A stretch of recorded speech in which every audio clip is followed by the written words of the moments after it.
Hello friends, this is Neus from Miss Mesa, and in this video I'm going to show you how to paint a phone case using the Acrylograph Acrylographs. I'm going to use some colors from the Tropical collection, a transparent phone case, and for the sketch also paper, eraser, a ruler, and of course a pencil. I start by measuring my phone case to make the sketch on paper. I'm going to measure it with the help of the dots on the paper. I place the case in line with the dots and mark where the lines have to be. You can also trace the case on the outside, but since the inside is a bit smaller, I prefer to do it in this way. And with the help of the ruler, I will mark the space for the sketch. I have also marked where the space for my camera is, because I'm not going to paint in that part. Now I'm drawing the lines with the help of the ruler, and this way I will have all the space delimited.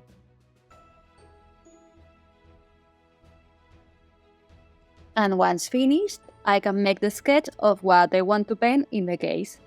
I'm painting a lettering and some flowers. I have my sketch finished, but I'm not going to paint on this side of the phone case. I'm going to paint on the inside so that the paint is protected. If I were to paint on the inside like this, when I turn it over, the lettering would not be readable.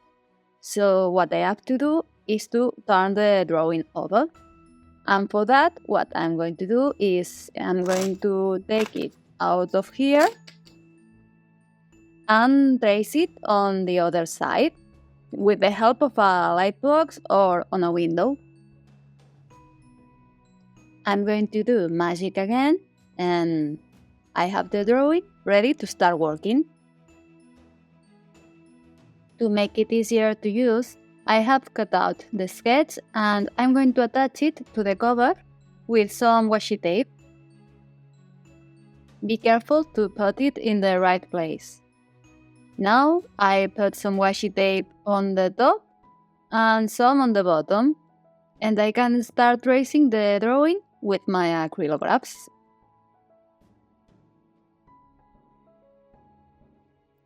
I start with the lettering because it will be the central part of the design.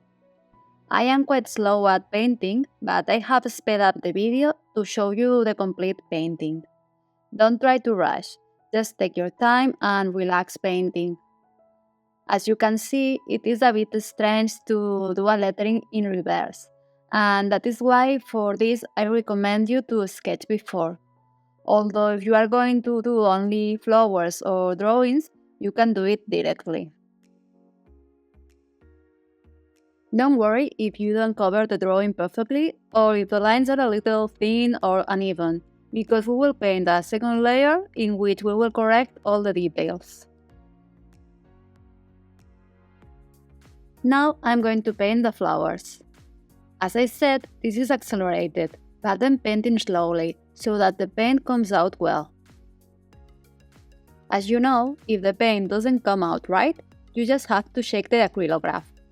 It's also good to have a piece of paper nearby to download the paint a little or squeeze the tip a little if you need it. I am leaving the flower centers unpainted, because as we are painting upside down, I can't paint over them later, because it wouldn't show.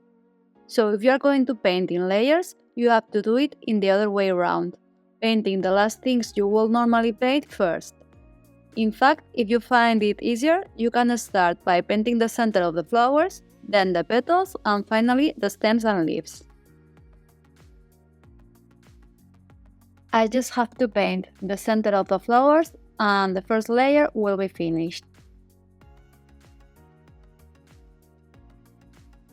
I'm removing the sketch to see the paint before applying the second layer. 3, 2, 1, ta-da!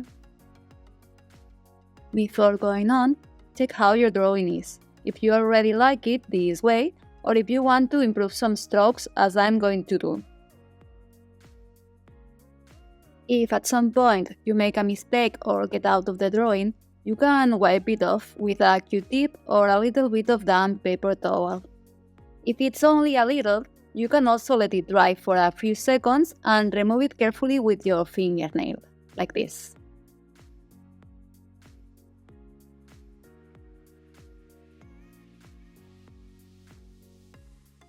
Just be really careful. Okay, this might be finished, but I'm going to add some details to give it more color. I'm going to paint some yellow lines to make a kind of shadow to the letters. This is a bit tricky to do backwards, so I recommend you to do it first in your sketch. I improve some strokes. Now I'm going to add some yellow dots to fill in some empty spaces, and we are done. Thank you for watching this video. I hope you liked it. You have the sketch in my blog post at archerandolive.com. If it has inspired you and you want to tag Archer and Olive and me in your publications, we will love to see your creations. See you in the next video. Bye!